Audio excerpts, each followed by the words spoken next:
I'm going to show you around the clients area of Moxie. There are tons of things that are connected to your client. Moxie is client-centric. So everything that you do is going to get connected to a client, and that's going to keep things super organized. That's the way that we sort of organize everything in Moxie. We're going to connect it all to your client so that when you go into clients, you can see all of the information. So lots and lots of details here. I'll give you a super high level overview and then we'll sort of dive into each thing. So here I've got my client information. I have added some custom fields here that I will show you how to do. These are the contacts related to this client.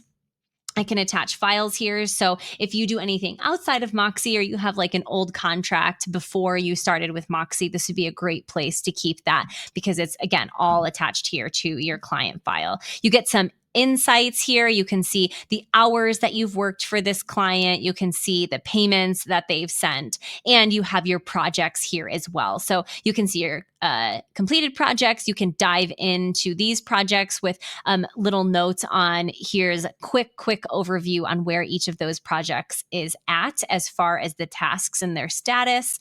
And you can create a new project from here as well. Notes, this is just a field for you to write in anything that you want to make sure that you've kept about that client. You can see all of the invoices that have been sent within your client here. So we're going to show all of the invoices all across the board and where they are at. You can see you've got paid. This one has just been sent. This one is late. If you send one and it has not been sent yet, I'll just create a quick one here with some information and I haven't sent it, you'll see that one gets saved here as a draft. We also have your recurring invoices. Again, this is just a super high level overview, so we won't get too in the weeds.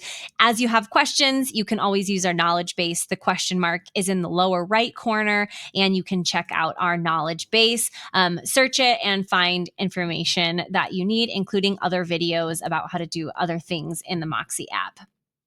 We've got recurring invoices as well as payment plans. So if you want to have, here is your standard fixed rate amount, and they're going to pay that in chunks, you're going to use payment plans. So you can see them grouped here. These are all my payment plan invoices. You can see where they are at over here with status. This is all the recurring invoices. So if you charge on a retainer basis, maybe you want to just have this invoice send every month without you having to think about it.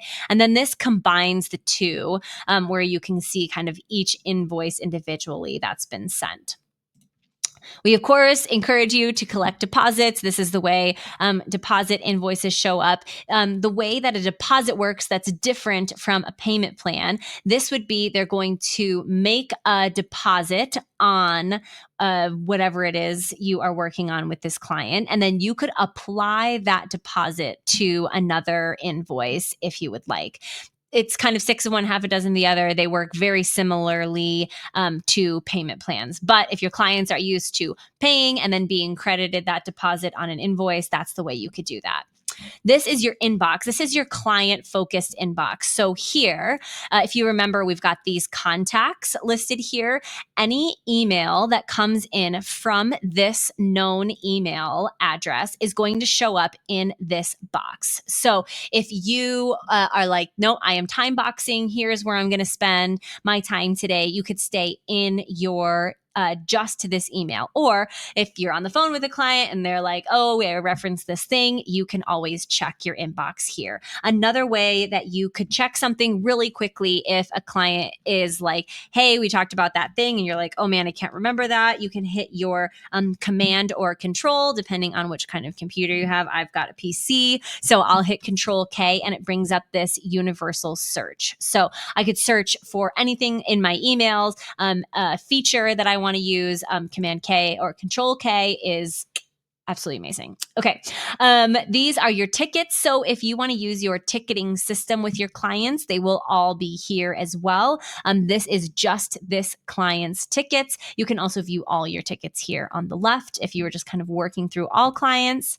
These are your timesheets. So this is time that you have worked for this specific client. So whenever you start a time entry, you can choose which client you're working on. You can also show them, here's the task that I'm working on and the project, and you can add in notes and whether or not that is billable. Then those entries will show up here in your client file. These are the agreements that you have worked on with this client. Yours will not look like this. Mine looks like a hoarder because I just have created a lot of things in this demo account. But you can see which agreements are finalized, which are fully executed, which ones are still in draft. You have forms here that your client has filled out. So if the email in the form is an email that is in your contacts here, those forms will be here for you.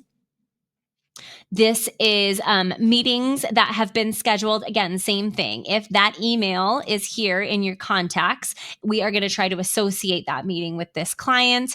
And then opportunities, these are from your pipeline. So as this client wants to bring you on for a new project and you're going to quote them a whole new thing, you could do that through your pipeline and associate that new opportunity with this client. That's a very, very quick overview of what clients looks like in your Moxie profile. Our idea is that you would keep all of these items all together in one spot. So you know, oh, I'm working with this client today. I want to go find that agreement that we had talked about and see if they have signed it yet.